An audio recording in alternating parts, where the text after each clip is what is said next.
நீங்கள் சிஎம்ஐ குறை சொல்ல முடியாதுங்கிறீங்க, அரசை குறை சொல்ல முடியாதுங்கிறீங்க, போலீஸை குறை சொல்ல முடியாதுங்கிறீங்க, டாக்டரை குறை சொல்ல முடியாதுங்கிறீங்க. அவர் சொல்கிறாரு, சிஎம் சார் உங்களுக்கு பழி வாங்கணும்னா என்ன பண்ணுங்க, நான் ஆஃபீஸில் வீட்டில் தான் இருப்பேன், வந்து எது வேணாலும் பண்ணுங்கள், தொண்டர்களை இவங்களெல்லாம் ஒன்றும் செய்யாதீங்க அப்படிங்கிறது. சார் நான் ஒரு விஷயம் நான் வெளிப்படையாக சொல்கிறேன், இந்த வீடியோ பார்த்தோன்னே எனக்கு அப்படியே ரத்த குதிப்பு வருது சார். அது ஏன்னா ஒரு வார்த்தை ஒரு கட்சியினுடைய தலைவர்னு இருந்தது, ஒரு நடிகர் மட்டுமல்ல, ஒரு இன்னைக்கு கட்சியினுடைய தலைவர்னு சொல்லிட்டு ஐயோ இத்தகைய ஒரு கொடுமை நடந்துடுது, இதற்காக நான் மன்னிப்பு கேட்கின்றேன் அப்படின்னு ஒரு வார்த்தை சொன்னாரா சார்? அவரு மனசு பூரா வலிங்கிறாரு. வலி அரே கமான், வலி வந்துன்னா உங்களுக்கு இந்த மாதிரி ஒரு கொடுமையான செயலை செஞ்சுட்டு வலி வராமல் என்ன பண்ண நடக்கும்?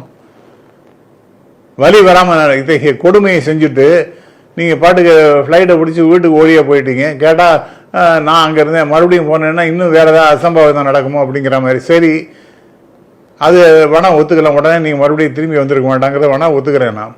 ஆனால் நீங்கள் உடனே ஒரு ஸ்டேட்மெண்ட் இத்தனை நாள் இது இவ்வளோ நேரம் கழித்து ஒரு வீடியோ பதிவு பண்ணுறீங்களே, அதுலேயாவது எஸ் நான் பண்ணது தப்பு தான், மன்னிப்பு கேட்டுக் கொடுக்கிறேன், அது நான் நேரடியாகவோ மறைமுகமாகவோ என்னுடைய கட்சியின் நேரடியாகவோ மறைமுகமாக அதற்கு காரணமாக இருந்தால் மன்னிப்பு பொது வெளியில் எல்லார்ட்டையும் மன்னிப்பு கேட்டுக் கொடுக்கிறேன் அப்படின்னு வார்த்தை சொல்லணுமா சொல்ல வேண்டாமா?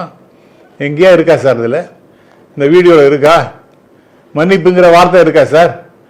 இப்போ இவெல்லாம் என்ன சார் மனுஷன்? இன்னும் பேசுகிறாரு, என்னுடைய கட்சிக்காரர்கள்லாம் அந்த பொதுமக்கள்லாம் பேசுறது கடவுள் பேசுறது போல இருக்கு. ஏன்னா உங்களை பற்றி தான் நாரடிக்கிறாங்களே சார்.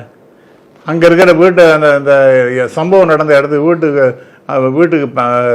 இருக்கக்கூடியவங்கெல்லாம் பேசுகிறாங்க. அதுக்கு அந்த தேவையில்லாத பெருங்கூட்டத்தை கூட்டின்னு வந்துட்டாங்க. 8 மணிலேருந்து 9 மணிலேருந்து அங்கே நிற்கிறாங்க.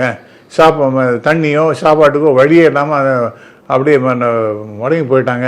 நேராக 6 மணிக்கு 5:30 மணி 6 மணிக்குன்னா நிறைய ஃபேக்ட்ரிஸில் வேலை செய்கிறவங்கெல்லாம் அதெல்லாம் முடிச்சு அவங்களும் வந்து சேர்ந்துட்டாங்க இந்த கும்பலில். இப்படிலாம் மிகப்பெரிய அளவுக்கு சொல்லாயிட்டே இருக்கு. ஒரு எள்ளு போட்டால் எண்ணெய் வரா மாதிரி ஒரு பெருங்கூட்டம் அதை கூட்டிச்சாங்க. முதல்ல வந்து ஒரு 4000 பேர் கூட கிடையாது அந்த இடத்துல. அதற்கு பிறகு தான் இந்த மாதிரி ஒரு பெரிய கூட்டமாக மாறிவிட்டது அப்படிலாம் சொல்கிறாங்களே, அதெல்லாம் உங்கள் காதில் வேடையா மிஸ்டர் விஜய்? கண்ணில் பார்க்க முடியலையா அதெல்லாம் மிஸ்டர் விஜய்?